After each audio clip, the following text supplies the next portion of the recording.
everyone, and welcome to Good to Great School Australia's webinar on using our Mastery Teaching Pathway to build your expertise and confidence in effective teaching. Today, we'll explore how you can invest in yourself by engaging in professional learning that supports your growth as an educator. I haven't met a teacher yet who doesn't want to be the best that they can. Today, you'll learn about the Mastery Teaching Pathway's key features, and we'll share insights and actions to help you deliver direct and explicit instruction and create that positive impact in your school. My name is Julie Grantham. I'm the Director of Schools for Good to Great Schools Australia, but I'm also a former teacher, a Principal and Director General of Education in Queensland. Over the next 35 to 40 minutes, we'll explore how our approach empowers teachers to deliver lessons effectively and foster that student engagement. Before we start the webinar, a little about Good to Great Schools Australia.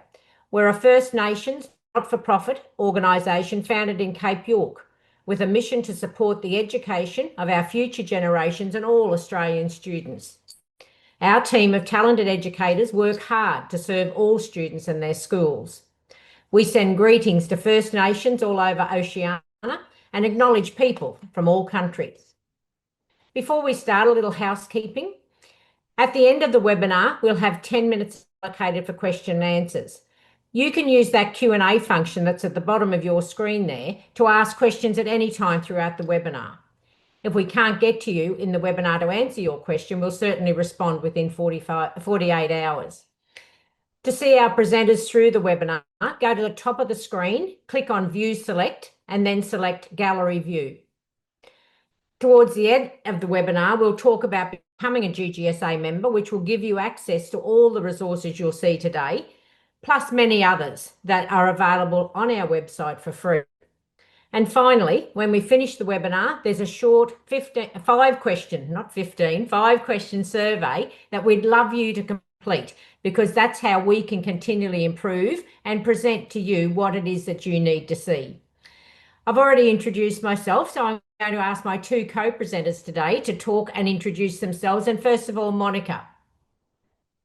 Good afternoon, everyone. I'm Monica, and I'm a curriculum developer here at Good to Great Schools Australia. I'm an experienced teacher and also a teacher trainer, instructional coach, and I've been a deputy principal in the past. And I welcome Mark Rickard, who is a long-term colleague of mine through principalship on the Gold Coast. So Mark, welcome to you. Thanks, Julie. Hi, everybody. Yes, look, I'm currently a head of campus at Cape York Australian Aboriginal Academy. My background is a principal in both primary and secondary schools in Queensland. I've chaired school accreditation teams both across Australia and in Malaysia, and also successfully introduced direct instruction as an intervention strategy in a large secondary school. Thanks, Mark, and it's great to have you with us. We always start our webinars with a little poll because I'm always interested in seeing why you're here. And there's two questions in our poll that's popped up on your screen. Why is professional learning important to you, and what prevents you from spending more time on it? One of the things that's not there as one of the options, I always think, is teachers think, I can't be away from my kids. I can't be away from my classroom. And I know that that's something that is a barrier to you engaging in professional learning. Other times it's about the financial limitations. The schools obviously have a limited school budget. So one of the things we'd love to know here is why it's important to you. Is it about professional growth? Is it to become better at what you do? What skills you're learning, are they enjoyable and you're always a learner through life? Or maybe it's not important to you and you find that the on-the-job training is something that you learn through. So when you finish that, we'll get a little poll up and that'll tell us what your responses are to that poll. So let's see. No one wants it to help their career, which is fantastic, but that important increase the confidence in the classroom's great. Staying up to date with best practice and learning new skills. I agree that all those things you will get from this webinar today, ways that you can do that. So today we're going to share with you on how this webinar will actually align your own professional growth to how you can get better at that teaching that you're looking to improve and how it can have that immediate impact. Monica's going to talk about the platform itself, but Mark, as an experienced principal, is going to share with us those practical tips on how you can transform your teaching practice. We all face challenges every day in education, and these challenges that we've documented here are very well known. And I'd be surprised if they're not challenges that you're seeing in your own school. You know, the workload on young teachers, the increased stress, the expectation that schools will be more than the place of learning, that we're the social saviours of so many other issues. The thing that points out to me here, over 60% of schools complete less than 6 hours of professional learning per year. So more and more, it's falling on the individual to actually develop their own plan for professional learning and to engage and identify what it is that can help you to develop your best practice. So Mark, let's talk about Good to Great School Australia's Mastery Teaching Pathway. So the Mastery Teaching Pathway is used to define what learning and development is in each of a particular role and what needs to be undertaken and when. So it's almost like this great recipe. It helps determine what training each role requires. We're going to talk further about those roles as we go along this afternoon. And importantly, it sets out how all training and development is monitored and recording. And then it helps to define the certification process. So I guess the important part for us is it's a structured pathway, and it's got all sorts of different entry and exit levels to the pathway. And as you can see also on the slide there, we'll just direct you also to some recommended reading. I'd encourage you to just keep that a note and make that a reference as well for yourself. And it's not just for the teacher in the classroom, is it? No, definitely not. So the actual pathway itself has got distinct levels to it. So there's 4 standard roles in schools. I think most of them would agree. And it allows people to participate in a professional learning pathway that's actually specific to their role. Each role in the school develops a professional learning plan. We'll talk more about that plan as we go along this afternoon. But it's important that the plan aligns with the school's overall professional learning improvement plan. So all schools have those. It doesn't matter where they come from, what state they're in, but the alignment from this program is very, very straightforward. This development plan outlines the skills, knowledge, and practice for each person in those roles. And it includes knowledge, practice, starting points, milestones, accomplishments, and final development levels, which is really significant.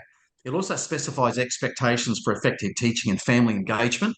And family engagement is interesting because many programs don't include that. That's where this is actually really quite an extraordinary opportunity to have a look at that in itself. It can be applied across different pedagogies, different curricula, different educational programs in Australian schools, ultimately helping to lead to improved student learning outcomes. You've had a quick look there already. Principal, the instructional leader, the instructional community coach. We're going to talk about each of these in more detail to come shortly. The teacher role, and very importantly, the teaching assistant. Might be a teacher aide in your school setting, but we'll refer to this as perhaps as teaching assistant and look at how we can have this person become even more skilled and more effective in the teaching support they provide for the classroom teacher. So Mark, keep going on the Mastery Teaching Pathway. Yeah, well, I'll keep going through. So this teaching pathway, it enables school-wide learning to enhance school delivery across the range of school professional learning. It's a cohesive plan right across the school. So if you have a whole school development plan, then this work aligns with that sense of everybody on the same page in terms of whole school direction, but each individual person having their own personalised development plan. There are ready-to-use lesson plans, there's structured modules and tools to streamline teaching, a wonderful hands-on teaching resource for teachers, which is always very welcome in schools. There is step-by-step guidance and tailored resources to build confidence and expertise in staff, video demonstrations of practice, and these are real teachers in real lessons with real students, so it's actually very, very accurate, which enhance the ability to immediately embed learnings into classroom practice. Your teachers can watch these examples and take them back to their classroom space. And the program itself provides professional growth and, importantly, accreditation for long-term career enhancement and also teacher satisfaction. And we'll talk about each of those as we go through. But Mark, take us through the steps now to how it links to the school improvement. Yeah, look, I will. So each teaching team member has a professional learning plan linked to the school's improvement plan. So that's really important that there's a sense of alignment across the school so that the teacher can see or the leadership person in the school or the teacher aide or the teaching assistant can see how their personal development contributes to the overall development of the school in that year. The plan outlines those skills and practices I said before, but it also has milestones for people so that as the staff are progressing through the plan, there's a chance to acknowledge and support as they go through. That's always greatly appreciated, as you can imagine. Effective teaching focused on essential skills. Family engagement, I mentioned, also is one that's extremely important, but the plan supports the mastery of effective teaching practices, again, through the training and coaching. So there's a chance there to assess school and student needs. We've got, teams in the school looking at what the baselines are. We can lock in programs to use. School leadership sets those down, assesses staff and allocates students to appropriate groups, and that's easy to follow through. We then got the assessment of teaching and team capacity. And at this point, we have staff enrolling into the Mastery Teaching Program, and they can begin modules. You'll learn about those shortly. Participants register on the MTP. They enroll in their first module and they start. They complete those at an average of 2 to 3 lessons per week. They're very structured, but also highly scaffolded. And again, we'll introduce those to you shortly. Workplace assessments. Assessors can help to observe that in a classroom place. That's always a strong link to mastery of practice. There are certificates and feedback throughout the program, which of course helps people feel that they're making great progress. And then the continuity of the pathway is really important because there's always the next module and where that tracks. So it's actually quite a detailed system and it's very structured, but it's very, very well supported, Julie. Yeah. So you referred to that structure. Let's look at how it looks for the principals, then the coach, then the teacher and the teaching assistant, because as you say, they're a critical part of classroom support. Yeah, so importantly for principals, it's based on the AITSL principal standard, which details, the leadership requirements and professional practices of principals. It sets out what school principals are expected to know, to understand and to do. So in essence, you can see they're successfully leading instructional improvements in school. So this is the principal as the instructional leader in the school, the leader of teaching, the leader of pedagogical practice, leading continuous improvement, and that aligns strongly with school improvement plans. Developing strategies to support teachers and ensure effective teaching practices are implemented across classrooms, and providing scaffolding and guidance on how principals can do that. And there's some great examples across the program. And then developing strategies to support families and the community in positive high expectations coaching. Again, we'll talk about that a little bit more as we go through the program. Leading, of course, effective teaching and coaching, and then ensuring collaborative practices being used throughout the school and in the school team. And in amongst all of this, building that wonderful collaborative language of instruction right across the school, Julie. Yeah, and I mean, it's a hard pathway for principalship, isn't it? They rely very much on that instructional coach, that person that's in classrooms doing observations. So we have developed a mastery teaching pathway for them as well. I think the principal as the leader of learning is a key focus here, Julie. Yes, absolutely. So let's look at the coach and what that looks like for them. Yeah, so, this program equips coaches with skills and knowledge to provide effective teaching support.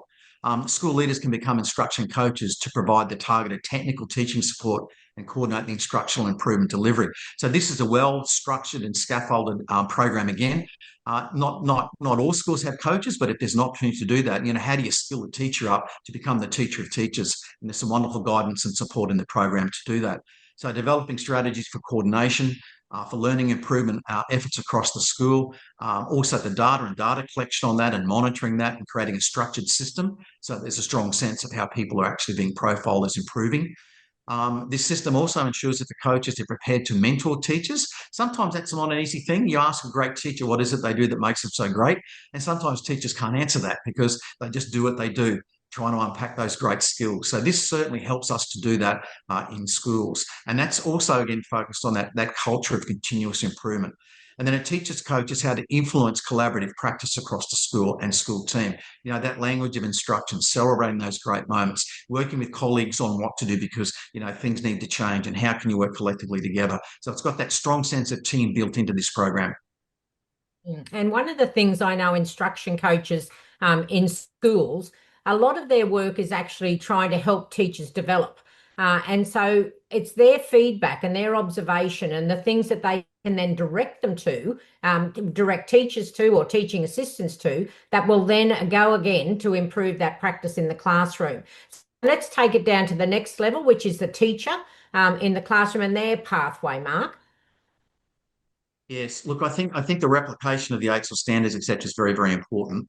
And as I just looked there, Julie, so the notion that that the AITSL standards are the foundation, that's common across Australia. So it doesn't matter what school system this program's adapted or adopted in, it's unilateral across the country. Learning to engage with families is interesting because many programs don't have that. And learning to become active in the community and supporting that support, or fostering that supportive environment, is a huge catalyst to that strong partnership and relationship between teachers and families. Some teachers really struggle with that and find that hard to do sometimes, especially younger, newer teachers to the workforce. So there's a great chance there to support them as they develop these skills. The programs helps teachers develop their skills and knowledge to teach the mastery, leading to improved student outcomes. There's no doubt that it also leads to greater teacher confidence, and in that confidence comes that great sense of practice. Learning how to support families in positive, high expectation schools, which is a strong sense of routines and practices in those schools, and then learning to deliver continuous improvement in the classroom and also across teaching teams. So again, the sense of collaboration and learning to work together, which is greatly supportive for our workforce, for all the reasons you said in that early slide, Julie, when you were talking about some of the challenges in the workforce in Australia. Yeah. And you talked about teaching assistants. So more and more, the teacher in the classroom is confronted with students of different levels, that where they require someone to be in the classroom who's skilled, who's knowledgeable, and can help them actually work with children. So how does the Mastery Teaching Pathway actually then help a teaching assistant? Because I think this is when we look at those challenges of teachers and the workload that they carry, our teaching assistants play a very important part of this solution. Yeah, absolutely. And I think providing our teaching assistants with a structured program that helps them to develop professionally is a great cornerstone of the program. Many of the teaching assistants we have are an untapped resource in many ways. I think the important part here too, though, is providing these staff with a pathway that can eventually lead them into a teaching degree. It's just sensational. These staff come in, they're often unqualified, but there's an opportunity through this program to develop Cert 3s and Cert 4s, which can then RPL into other institutions for different courses. So there's a strong sense I see in the school of this particular group of our staff being highly valued, not only by the kids in the classrooms, but also by teachers in the community as they sort of work through this pathway. So it's essentially designed to provide just another level of, or another base of strength in their practice. I've seen that develop really well, and I can tell you from first experience that teacher assistants really do love to be part of the course. Yeah, and later on in the webinar, I'm going to go into the accreditation process. And for teaching assistants in particular, one of the things that many of them aspire to is, of course, to be a teacher.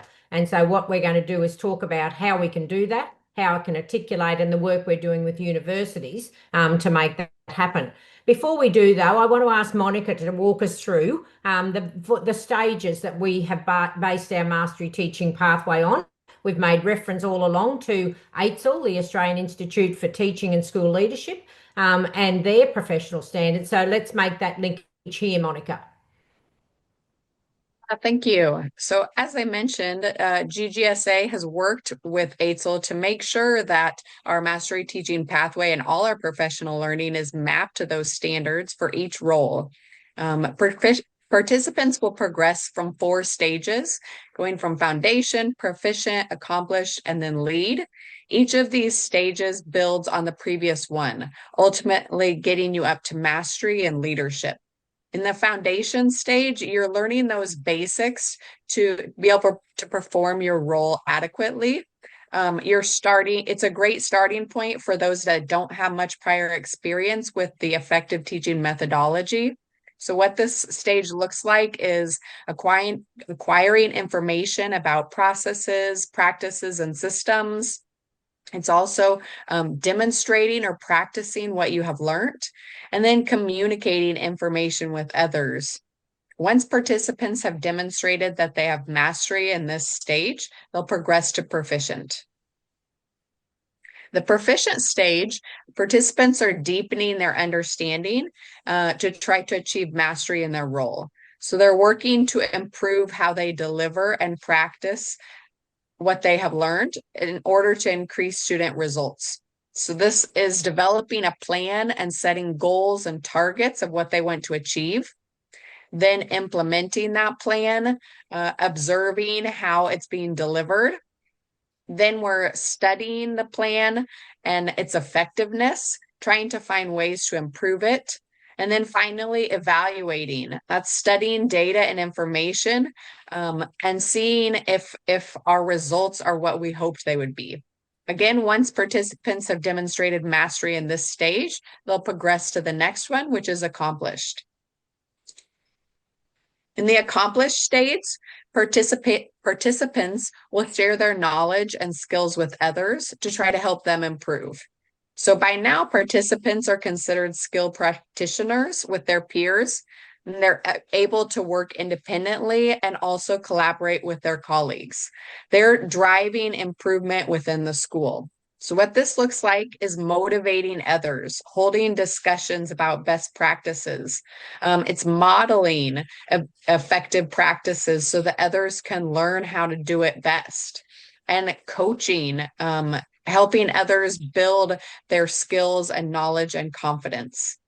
Once participants have developed mastery, they progress to the next stage, which is lead. In this final stage, participants are taking responsibility for their individual and others' delivery of practice. So they've already acquired expertise across knowledge, skills, and practice that's required for effective teaching. They're a high profile in the school and the community and recognized as being exemplary practitioners. So now they can influence their peers and others with what they know and help them apply it. So what this looks like is promoting new ideas and activities with others. It's also motivating others to believe and achieve. It's continually embedding that message to others to embrace best practices. And then managing, if you're in a leadership role, overseeing others and their growth. So the pathway supports career evolution and continuous improvement. So when we've talked about the mastery teaching pathway being based on AITSL, obviously AITSL standards apply to principalship and to teachers. There's no national standards for coaches. So we've based the instructional coach mastery teaching pathway on the principal and the teacher standards. But for teaching assistants, given that there were no standards built to give us and inform us on the standards for this role, we mapped the diploma of education so that we could actually see, well, where do we need to aspire to build that capability and capacity of our teaching assistants. So just to give you a framework of what we've used as our basis. So let's look at accreditation. Every state and territory has some need for re-registration of teachers or registration of beginning teachers. All of our courses, because they are mapped to the Australians, the AITSL standards, are actually provided with certification. Teachers and principals, leaders can use that certification then to contribute to their continued professional learning, to demonstrate that they have engaged in professional learning over the period between registration and re-registration. So all of our courses have certification, which I think is very important. That, yes, you'll get that knowledge and that understanding and that capacity building, but you're also getting the accreditation that will then develop your re-registration. We talked before about the courses where we're articulating courses to. So our current and future work is on supporting all staff to articulate to further education and to higher qualifications. So in our leadership stream, our instructional coach, our teaching, after 5 years service, all teachers who've completed modules of the Mastering Teaching Pathway, they can use that supporting documentation for the recognition of prior learning to support their claim to RPL when they are articulating either to a Masters of Education, a Graduate Diploma of Education, or a Graduate Certificate of Education.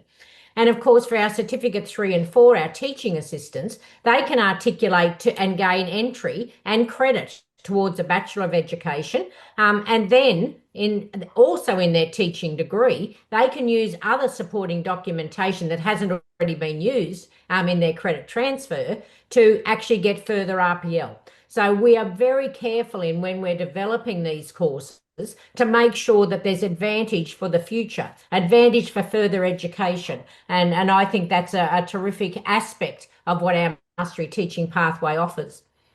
Let's look at a professional learning plan. So when you are developing your own professional learning plan, the best thing I think for everyone is how you reflect on your own needs. What are the gaps in your learning? Where do you want to strengthen? And what are the requirements that you need to respond to as part of the school strategic plan? From our Mastery Teaching Pathway, you can select the course, the program, or the practice modules, and then you can populate your plan and present that to your school leadership. So it's the individual participant that where your learning plan can then link to the full school's improvement plan, because you have analysed, you've looked at your own needs, and then you can develop your own professional learning plan.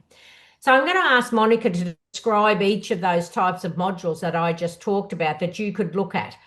So we've got 3 types of modules. I won't go into Monica's parts of her presentation because she'll do that quite ably. But let's start with course modules, Monica. Right. Our course modules are really the foundation. They are specialized modules that help us develop effective teaching techniques. So they take about 3 to 5 hours to complete. They're delivered online and self-paced, and each of these course modules include 12 structured lessons. These are the ones that you'll able to receive certification upon completion. Okay, and now Mark is going to take us through 3 things. Some actionable advice he's had as a leader and as a principal in a school, giving us an example, and then talking about some actions in that. So Mark, over to you for the next 3 slides.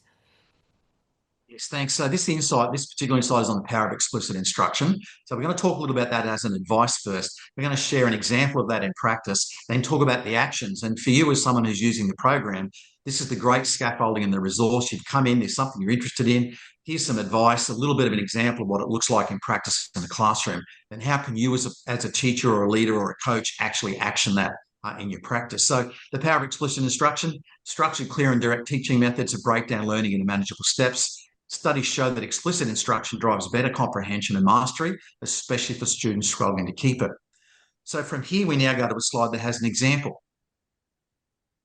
So this is Emma. Emma teaches a Year 4 class, and I know her very well, where the children have diverse abilities. Some students finish tasks quickly, while others fall behind. So this is the example. By using explicit instruction techniques from the Mastery Teaching Pathway, Emma strips her lessons into smaller, manageable steps and ensures all her students stay engaged and on track. And now we have the actions. This is what you can do, or the person in the program can actually do, to start implementing scripted lessons or structured lesson plans as outlined in the course modules to boost student engagement and mastery. Regularly practice these techniques through modules like Learn Effective Teaching Essentials to gain confidence. So there's reference and cross-reference between those 3 steps, between the advice, the example, and here the action. Thanks, Mark. And before we go on and I ask Monica to describe our next type of module, can I urge you to pop some questions into the question and answer into that chat area? I noticed we've already got 2 very good ones. So we'll come back to them at the end. So Monica, let's go into what a practice module looks like. Yeah, the next type of module is the practice modules. So these are perfect for addressing challenges that you might face in the classroom. They're shorter modules, taking less than an hour to complete. So these are just fast, actionable teaching methods that you can apply right away in your classroom. And you can see so many of them, can't you? You know, how to review data. You know, some people aren't very confident with data, and we'll talk about that in a minute. But, you know, they're the types of things. How do you get it, you know, set your classroom up to maximize that effective engagement with students? All these little modules, they're actually modules where we've taken footage of experienced teachers delivering that practice that we're talking about. And that was one of the things I was talking about for your instruction coach. If they notice and observe a teacher is struggling with a particular aspect of classroom delivery, they can actually go back and say, look, go back and have a look at that practice module on this. And that then enables the teacher to reflect, to look at good practice, and then to go and implement that into their classroom. So Mark, let's look now at the actionable advice, the example, and the actions again on a practice module. So here we go. Personalised professional growth, dear to us all, I'm sure. Tailor your development plan to align with your goals and your school's improvement objectives. Personalised pathways ensure your learning is relevant, targeted, and most importantly, impactful. So the example then to support. Here's Sarah. Sarah's a new teacher who feels overwhelmed by where to start improving her teaching. With the Mastery Teaching Pathway, Sarah creates a professional learning plan, starting with practice modules focused on classroom management. Her tailored learning helps her confidently meet her classroom goals. And then the actions. Using the Mastery Teachers Pathway built-in professional learning plan. It's a feature to chart out milestones. Begin with practice modules to refine skills like classroom management or differentiated instruction. So here Sarah has the chance, and the supervisor has the chance to identify which modules are most relevant to her in that particular path at that particular time. So it has impact because it's got relevance. And the good thing here, Mark, I think with the practice modules is you know yourself when you're feeling less confident in a certain skill. And this gives you the opportunity to own that improvement pattern, doesn't it? You know, to go in and to actually look at that practice and then do it yourself, rather than relying on others to come and demonstrate, to coach. Not that they're not valuable processes to go through, but it enables the reflective teacher to actually look at their own practice and come back and improve it in their own time. So our last one, Monica, in our modules is the program module. So let's talk about those.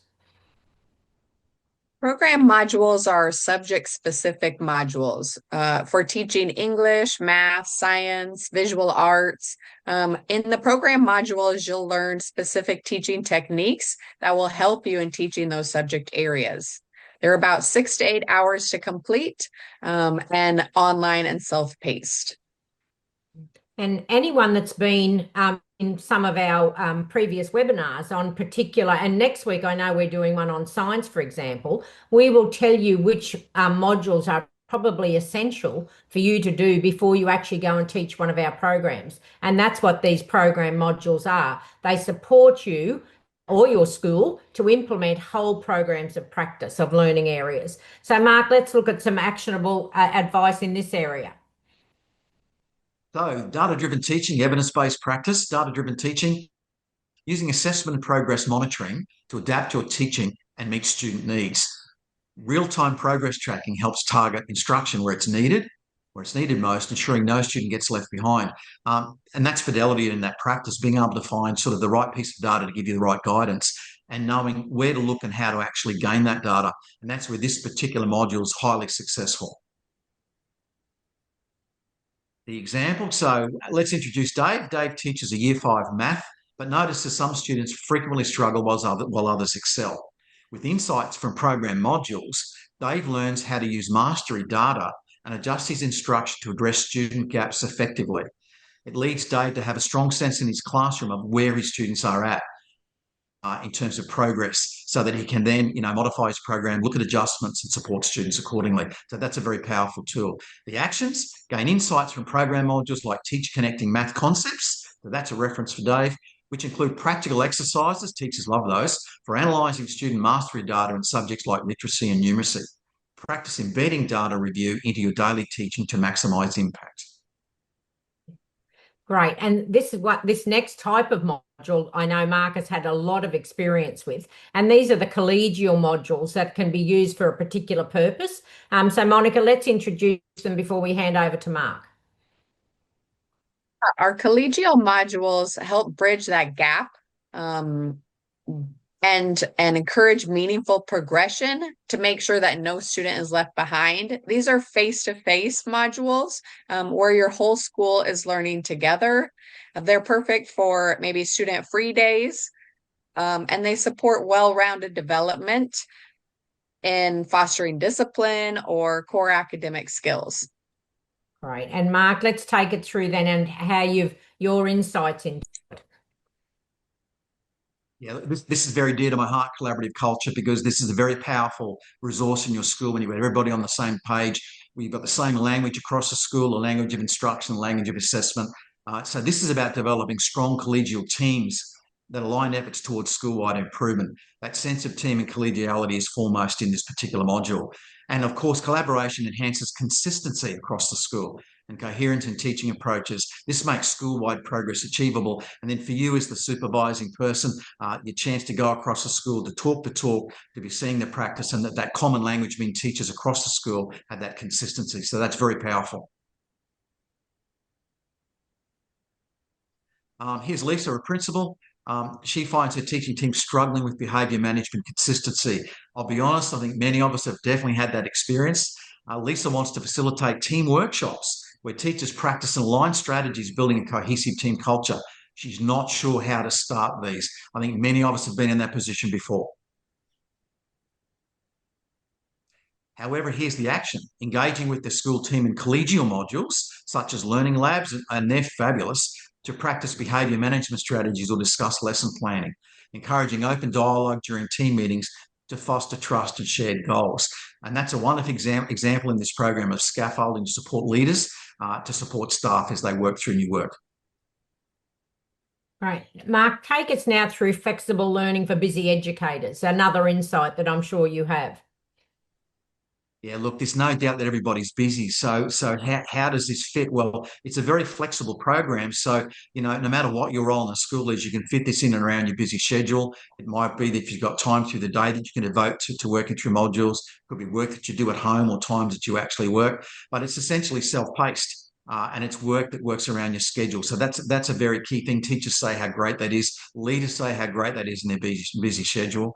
The flexibility allows you to weave learning into your routine without being seemingly overwhelmed by your workload. So you have the chance to match your pattern of work and life and that work-life balance.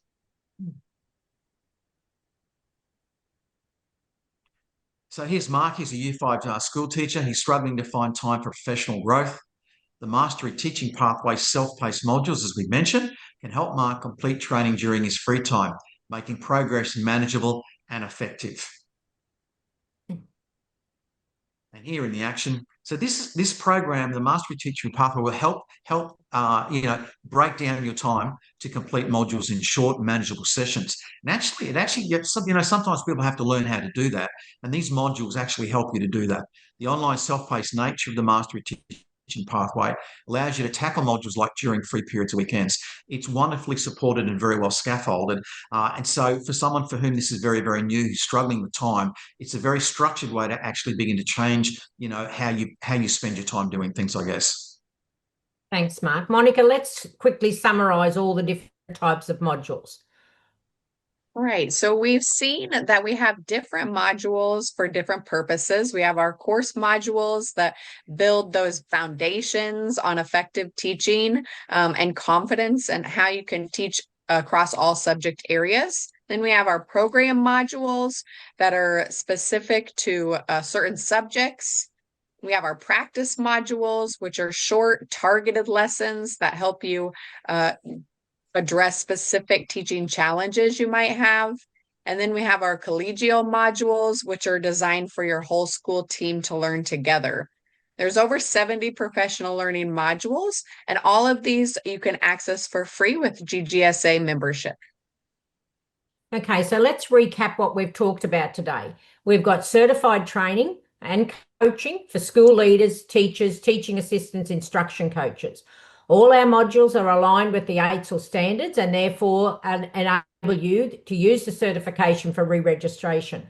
They're flexible. So we've said over and over flexible. I just want to reiterate that flexible means they're online, they're available 24/7, and that teachers can actually timetable themselves to when it suits them to engage in that professional learning. So setting aside that time or participating from 1 to 3 every Monday doesn't become the priority. It becomes the priority is to develop and deliver and engage in that professional learning. We also offer online on-call coaching and mentoring for member schools. We haven't talked about that, but this is all available to Good to Great Schools Australia members. right across Australia, we've got over 50% of the 6,200 primary schools using our resources. And we haven't talked about this today, but if you've been in previous webinars, you've looked at our lesson planning that has our teacher guides, our lesson, every lesson plan for a particular learning area, and student workbooks that we can provide that enables teachers, again, to maximise their time in actually delivering those effective lessons rather than spending hours looking for images and resources that actually deliver on a certain topic. The benefits from our products, I think, and what I have observed, is most noticeable when a whole school actually engages into the membership, where the resources are used across year levels, across the whole school, so that consistency and that pattern emerges, and students are used to the routines and the way that the lessons are delivered. It certainly, to me, gives that cohesion between teachers when they're delivering that effective learning. They can gain that evidence of success. So, I can't commend our resources to you enough. So let's look at some question and answers. We've got 4 questions so far. The first one, Mark, I'm going to ask for you. Is it difficult for a teacher to surrender to the coach and the instructors to be open for observation? I've got observations myself on this from past principalship, but what do you think would be the best answer to that? Look, at my experience in the schools I've been in is, the coach is usually very genuine in their willingness to support the teacher. So there's a trust relationship develops quite quickly. And I think that where the coach invests in that trust relationship first, then the next interaction is actually quite okay. There's no doubt that having someone watch you teach in your classroom for some people is actually quite challenging. But colleagues watching colleagues, that whole idea of deprivatising private practice becomes very positive. Occasions where a teacher's got a great practice, you say, hey, would you mind sharing that at staff meeting? I love people to see what you're doing in the classroom. So it opens the door to that interaction, and it's not confrontational. It's not expectational. It's more about colleague helping colleague. And I think that's the basis of the most improvement I've seen in school, where it really is colleague to colleague wanting to support and be helpful, but very much about trust. It is. And I think the days of the closed door are gone. And that people are used to having other adults support them in classrooms. I think the day you lose the trust is the day when you use an observation or use a feedback session for the wrong reason. But as a principal, I always said to people, I will be in your classroom, but if there's a problem, I won't use that opportunity to discuss it. It will happen in another location, in another environment. This is totally about support, collegiality, building trust and capability, not to be, used for any other purpose. And I think it's essential that leadership in schools adhere to that and make sure that's, kept sacred almost in how you operate. The next question. Yeah. Sorry, go. No, I was just going to say, the other thing with the observations in the Mastery Teaching Program, the observation is quite explicit. So normally you're in a classroom for a very specific reason, and that also makes it very easy for the teacher to work with you. Yeah. And often teachers are part of negotiating. I want you to come and look at my questioning, or I want you to come and look at this, or, so they, how am I going in that routine, developing routines? So teachers can be part of actually negotiating. I want you to come and look at. And I think that's part of this whole process of collegiality and building capability. The next question I think is again for you, Mark. Is there a coach? If there's a coach or an instructor watching, does it become questionable for the children? Are they in doubt of the teacher's skills? Which is an interesting question, isn't it? Because, in the schools I've been in, adults in classrooms is not an unusual thing. But I can imagine in some places it might be. But do you think kids would ever doubt their skills of a teacher? No, and I think your presence in the room, you can do that in many ways. And I mean, leading into a period of observation, if it's a new strategy in the school, is being in classrooms, sitting in chairs next to kids, having a look at their work, making your presence in the room more familiar, not less familiar. And by having that familiar presence in the room, it just becomes a course of action that you're there, that you walk in the door, the kids almost don't even notice you. So if you're there watching the teacher in observation, you're not an outlier in the room, Julie. No, not at all. And there's one more good question, just even this. Is it difficult to have a collegial culture and encourage teachers to admit that they don't know everything? Or are there better ways of approaching it? And I think this is perfect, isn't it? The way we do things in these programs. Yeah, look, deprivatising, private good practice is absolute gold in a school. And when in a staff meeting, for example, the colleagues are sharing something with colleagues and they've got the chance to talk about a practice and share their practice, that takes away a lot of that barrier. And being able to acknowledge someone's great practice right across a school frequently, that leads to that culture of, hey, yeah, look, I wouldn't mind coming to your classroom and actually watching how you do that. And I think Yeah. once you get to that step, you've crossed a huge bridge in a school. I agree. Fiona, we won't get to your question for time reasons, but we'll answer that question by email. Just to finally wrap up, we're sadly out of time, but we're here to support you. We have two types of membership. Everything that you see we present to you is always free. There's no hidden cost. There's nothing that you will, later have to pay for. You can have an individual membership where you as a teacher can sign up as a member to the Good to Great Schools website, or where I think you'll get the best results in your school if you then work with your leadership to become a partner school membership. And then that gives you that full access to all our learning programs, all our resources that actually, even some coaching, ways of managing data, how do you continually drive that improvement? So if you would like to be an individual member, you can go to the GGSA website or scan that code there, or you can contact us at info@goodtogreatschools.org.au to learn more about the partner school membership. And Mark, I think one of the things you would see is the full benefit of being in a full partner school, where everything is provided, that you get that consistency. Yeah, it's an extensive resource, and because it's flexible, you can go in and out of different parts of it according to your need. Whole school, could be year level, could be a particular group of kids. So it's actually incredibly flexible. Yeah. Everyone, that comes to, we are at the end of the webinar time, but I want to just thank my colleagues, Mark and Monica, for presenting with me today. But I also want to urge you to think of the importance of investing in yourself. And you invest in yourself and your career and your capabilities by taking the time to participate in professional learning. And this is the Mastery Teaching Pathway is a great opportunity, I think, to do that. We have more webinars coming up. The next one next week is actually on science, Aussie Science, Earth and Space, a fantastic program that we get great results with and the most amazing resources. So I hope you can join us at 4 o'clock next Thursday on August the 7th. And of course, beyond that, we have webinars coming up, and so you need to keep an eye out for our social media and to see what they are. So don't forget, when I drop out, there'll be a short 5 question survey. It'd be great if you could take just a minute to fill that in and give us some feedback. But once again, thank you, Mark and Monica, and everyone, good afternoon.